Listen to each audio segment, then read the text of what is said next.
Assalamualaikum anak-anak. Waalaikumsalam Ibu. Gimana kabarnya hari ini? Alhamdulillah sehat. Sebelum kita mulai pembelajaran, ayo kelas doa terlebih dahulu. Saya untuk kita hari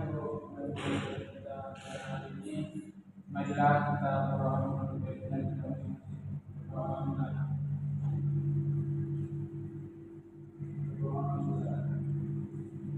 Terima kasih Iqbal sudah memimpin doanya.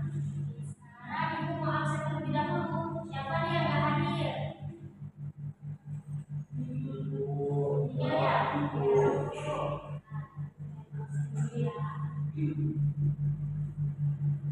Fatimah hadir. Hadir Bu. Tulus. Hadir Bu.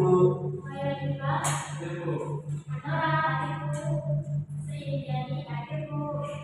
Ayu hadir Bu. Oke, hadir ya. Ibu mau tanya dulu.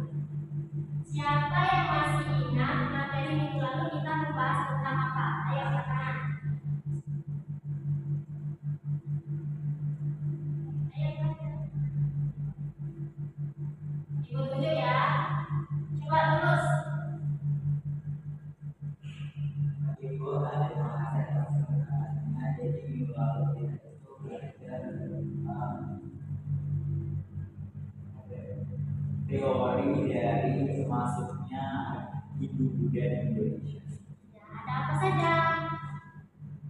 Coba sebutkan. Teori bicara. Ya, satu. Kembali. Ya. Ayo anak.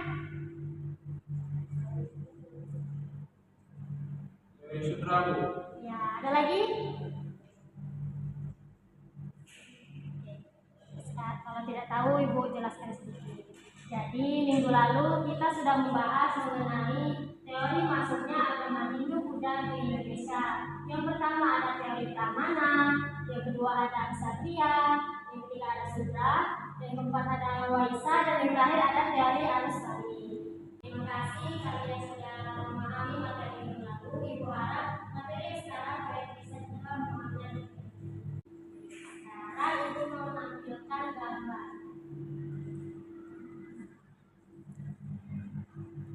Di sini Ibu menampilkan gambar. Ada yang tahu kira-kira kita akan membahas mengenai materi tentang apa? Jadi Ibu. Iya, betul sekali Ayu. Jadi kita akan membahas mengenai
ditancapkan ke atas tanah itu disimboliskan sebagai lambang kebesaran dari raja-raja. Lalu untuk mengikat hewan pada saat upacara keagamaan pada masa itu. Prasasti kita terdiri dari 7 buah, yang mana hanya 3 buah saja yang mampu dibaca. Yang pertama itu berisi silsilah, yaitu Turungga memiliki putra masyhur bernama Asawarman. Sang Asawarman memiliki 3 putra yang terkemuka adalah Mulawarman. Kemudian prasasti yang kedua itu berisikan tentang tempat sedekah, di mana sang Mulawarman ini mampu memberikan 20.000 ekor hewan ternak kepada kaum brahmana. Kemudian yang ketiga itu menjelaskan tentang masa kejayaan, di mana mencapai masa kejayaan itu pada masa Mulawarman memimpin yang ditandai dengan upacara kenduri. Sampai sini ada yang mau ditanyakan anak-anak?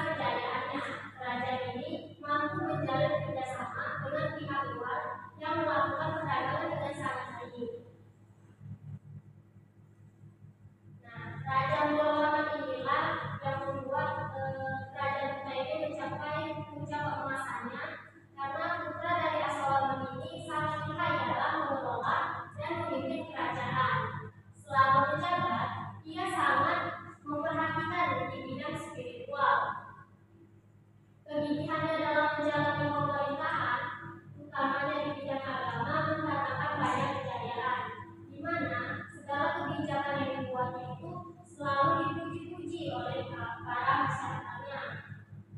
Berkat pencapaiannya itu, Raja Mulawarman ini sangat dicintai dan dimuliakan oleh masyarakatnya. Terlebih ketika seluruh brahmana mendapatkan hadiah berupa hewan ternak, emas, dan kekayaan yang dimilikinya secara merata.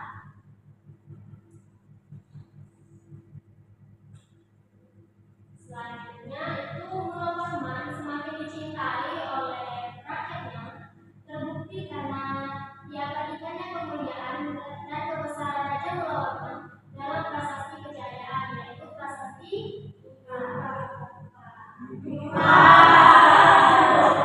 ya, bahasa lagi ya. Kemudian pada masa puncak kejayaannya ini, di bawah kekuasaan Mulawarman pun tampak dengan diselenggarakannya upacara, yaitu upacara Wakabeswara, yang mana tujuannya untuk menyedekahkan kekayaan di berbagai tempat suci dan peradaban. Tidak banyak terjadi perkembangan selama masa kepemimpinannya. Rakyat dengan senang hati menjalankan aturan bahkan menyiapkan acara kenduri yang dimaksudkan untuk mendoakan kesehatan raja-rajanya. Oke. Sekarang kita masuk ke masa kemunduran. Masa kemunduran kerajaan Kutai ini tidak berlangsung lama. Dari masa ke masa kondisinya semakin merosot. Puncaknya itu ketika sang Maharaja Dharma Setia tewas dalam peperangan, yang mana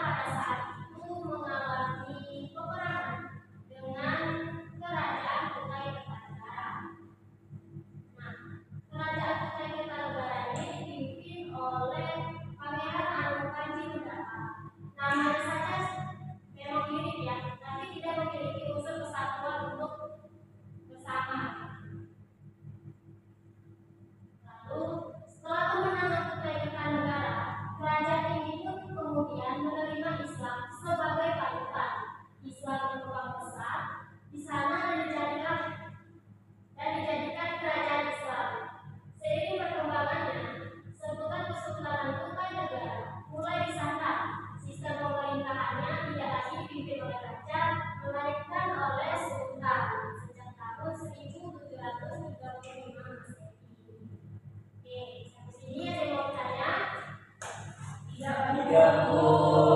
Kalau tidak ada, di sini Ibu mau kasih kalian dua tugas. Yang pertama, silakan buka halaman 35. Ya, di situ ada soal pilihan ganda. Ya, Bu. Silakan kerjakan dan langsung ulangi saja di sini ya.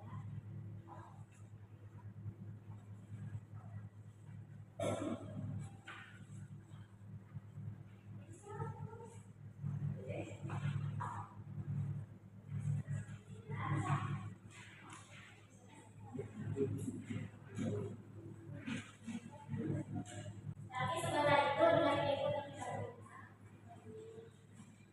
Kalian kerjakan tugas itu nanti ditunggu ke Ibu setelah jam pelajaran habis. Satu lagi tugasnya itu sebuah proyek, yaitu membuat video pembelajaran mengenai kerajaan-kerajaan Hindu-Buddha di Indonesia. Kalian bebas mau memilih kerajaan Kutai, kerajaan Tarumanegara, dan kerajaan lainnya. Ibu kasih waktu 3 minggu. Nah, setiap minggunya Ibu mau perwakilan kalian dibagi kelompok ya. Jadi setiap kelompok itu laporan ke Ibu progresnya kayak mana, kan bagus mana gitu. Setiap minggunya. Paham anak-anak ini tugasnya apa aja? Paham, Bu.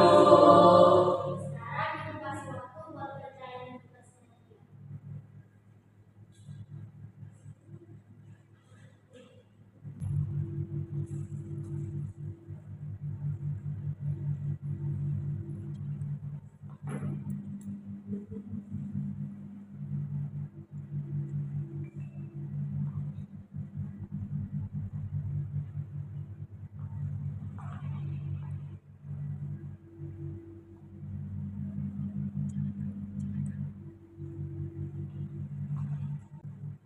Nah, kesulitan? Tidak Ibu, sudah selesai Bu. Wah, cepat sekali. Jangan asal-asalan ya jawabnya. Tidak, Bu. Iwan juga boleh ikutan. Tidak boleh kayak gitu. Maaf Ibu. Bu, pokoknya gimana, Bu?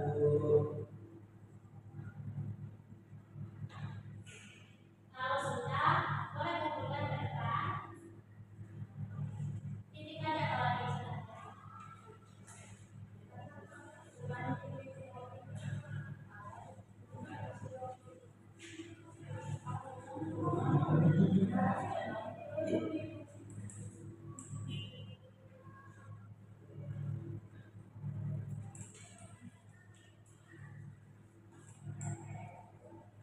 Ini Bu, sudah semua.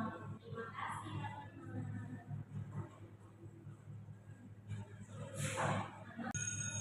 Bu, belajar pulang Bu. Oh iya, bentar ya.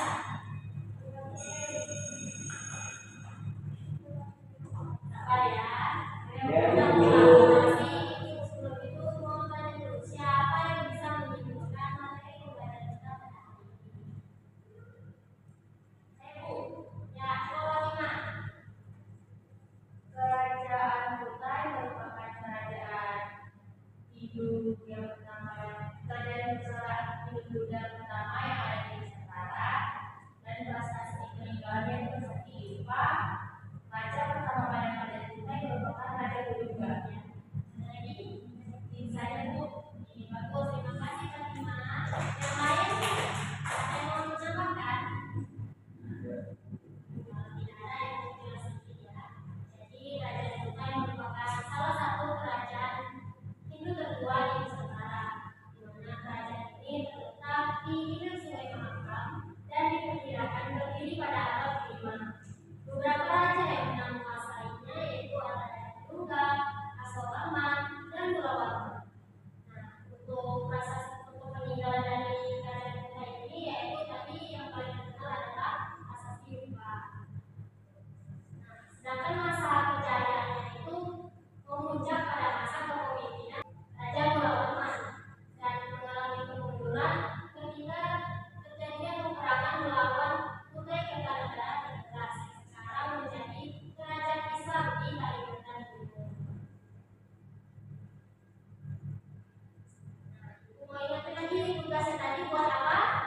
Iya, Ibu.